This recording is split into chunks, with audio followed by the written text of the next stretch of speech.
大家好，我是老米。今天我们来由浅入深，详细聊的世界最古老的股票指数——道琼斯指数。道琼斯指数，我们把这5个字拆开来说。这里面的第一个字“道”，指的是道琼斯指数的创始人查尔斯·亨利·道。这里面的第2和第3个字“琼斯”，指的是道琼斯指数的另外一个创始人爱德华·戴维斯·琼斯。第4和第5个字“指数”是股票指数的简称。什么是股票指数呢？就是说，在一个股市当中，一部分或全部股票的价格平均数。股票指数的作用是方便大家了解整个股市的运行状况。通常，股票指数持续上涨的时候呢，就被称为牛市；而股票指数持续下跌的时候，就被称为熊市。好的，道琼斯指数综合起来理解，就是由道和琼斯创立的，方便大家了解美国股票市场整体运行状况究竟是上涨还是下跌的股票价格平均数。好的，看到这里，对于道琼斯指数，你就已经算是入门了。前面我们已经知道了，道琼斯指数主要是由查尔斯·亨利·道创立的，他是一个传奇人。道士是农民出身，父亲早亡，只上过小学，而他自己年仅51岁就去世了，但他却把留有他名字的宝贵遗产交给了华尔街，交给了美国，交给了世界。他留下的遗产就是道琼斯指数、华尔街日报和道氏理论。道琼斯指数就是我们今天视频的主角，是世界上最早也是最著名的指数。华尔街日报大家应该都知道，金融投资界的鼻祖级媒体，创立于1889年7月8日，距今呢已经有134年的历史了。道氏理论那就更牛了，它是技术分析的奠基之作。如果你不承认道氏理论，那么就意味着你从根本上否定了技术分析。就像什么，很多人大家应该都听说过的 K 线、均线、量价时空分析，对吧？指标分析法，比较有代表性的指标分析法，像什么 KDJ、MACD 等等，这一切的技术分析手段呢，就都失去了意义。道琼斯指数、华尔街日报、道氏理论这3项在投资领域鼎鼎大名的宝贵财富，却都出自于查尔斯·亨利·道这个小学生之手。他就是我心目当中的史上最牛小学生。一个人出生是什么并不重要，学历是什么也不重要，活了多久那就更不重要。重要的是他是否曾经奋斗过，而这份奋斗能够让人们记住他、尊重他、怀念他。事实上，查尔斯·亨利·道和他的伙伴们创立的道琼斯指数并非只有一个指标，而是一系列指数的合集。其中比较著名的指数就有这些指数，我就不一一念了。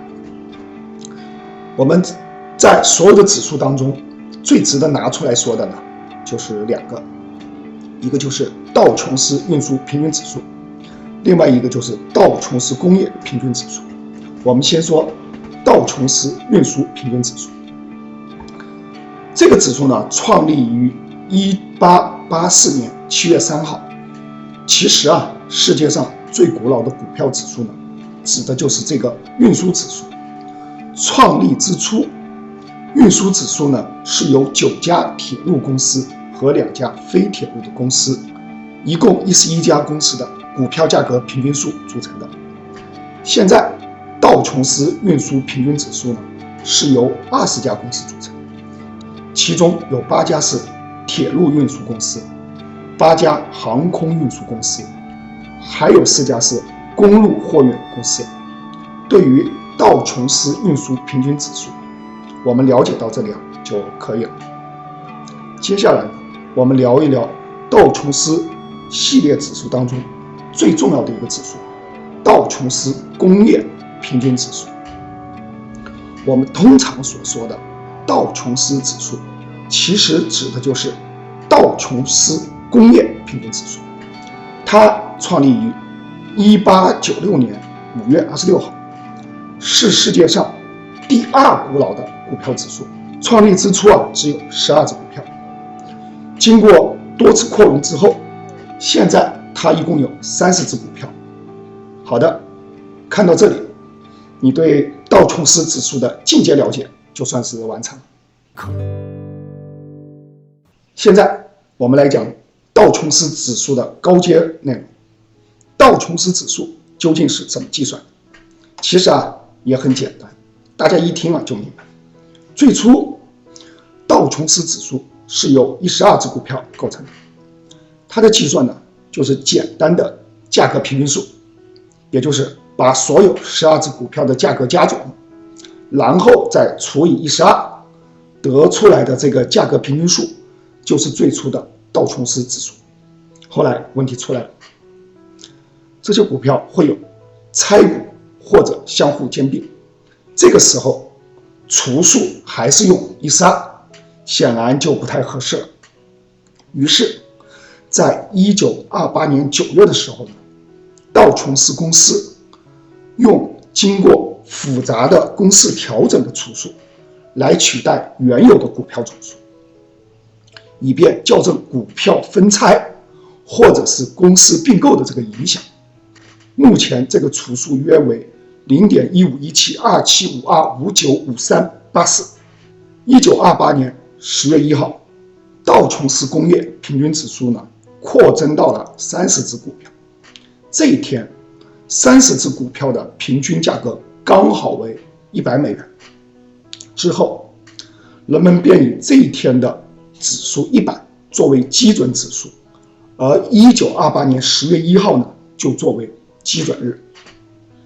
道琼斯指数的标的股票呢，大约每4到5年呢就会改变一次。2018年的6月，道指的最后一只创始股通用电气也就是大名鼎鼎的巨翼出局。至此呢，道指的所有股票都完成了换血。截止2023年的1月11日，道琼斯指数的30只股票的成分股还有相关的信息呢，我都放在这张表里了，我们大家可以仔细看一下。如果我们把它的收盘价加总，一共就是5154.64美元，然后再去除以道琼斯指数除数，就是我们刚才念的很长的那个数字，就得到了一个数字33973.01点，刚好就是这一天道指的收盘价。看，道指就是这样计算出来的，就是如此的简单。好了，现在我们到了深度内容了。道指真的是一个非常草率的指数，构成道指的30只股票，它们的价格每变动1块钱，大约就会引起道指数值上 6.6 的变化。依然以2023年1月11日为例，这一天道指上涨了 268.91 点，只是由于这30只股票呢加在一起一共上涨了 40.8 美元而已。而在这所有的股票当中加德堡公司就上涨了 8.37 美元。加德堡就是遍及美国加拿大的最大装修建材店，The Home Depot， 几乎所有的人应该都知道。这只股票呢，它就是在这一天拉动道指上涨了 55.16 点。它一家公司就贡献了道指这一天涨幅的1/4还要多，几乎和微软、苹果加起来相等。但是它的重要性和微软、苹果这样的大公司比起来，却显得有些无足轻重。它的市值呢，只有微软的 19.08%， 苹果的 15.79%。道指如此定位成分股相互之间的重要性，显然是有点过于草率。巴菲特大家都知道啊，著名的股神，他的公司呢就是伯克希尔哈撒韦公司。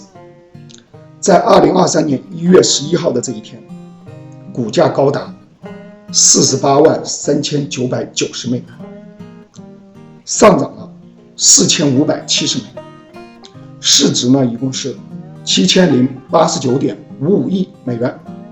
假如某一天啊，道指的编制人员突然头脑发热，把股神的伯克希尔哈撒韦公司的股票呢编制进了道指当中，那么光这一家公司就会让道指处在3189862.86点的高位上，而伯克希尔公司在2023年1月11日这一天的上涨，就将使道指上涨30119.78点，几乎和目前道指的点位相当。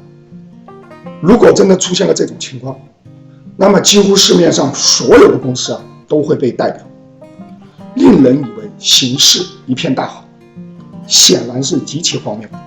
当然了，虽然道指有各种各样的弊端，但它还是有意义的。第一点，作为世界上最古老的股票指数，道指率先为整个世界带来了衡量股市整体运行状况的方法。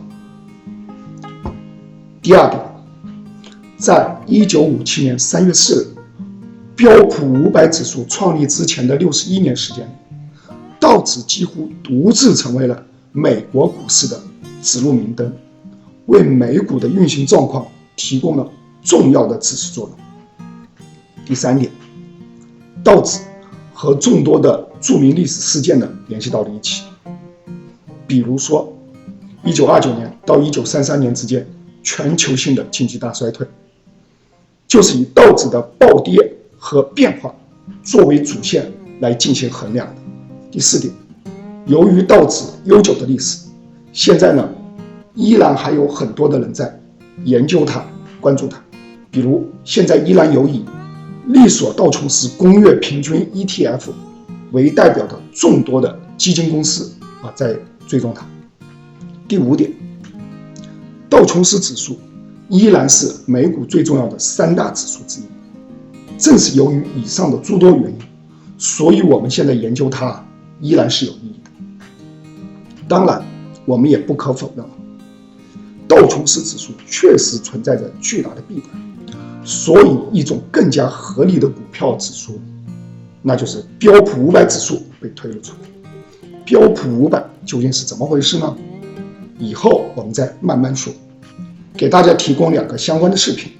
第一个视频呢，就是美股100年熊市，主要就是以道琼斯指数为主线，梳理了美股100年以来的大熊市。第二个视频呢，就是美股 A 股涨跌规律，这里面呢总结了道琼斯指数127年的每月股票涨跌规律。想对道琼斯指数了解更多的朋友，可以去看这2个视频。这2个视频的链接依然是老规矩我会把它放在下面的留言板里面，也方便大家去查阅。好的，今天的内容呢到这里就结束了，欢迎大家订阅、点赞、分享我的视频。朋友们，再见了。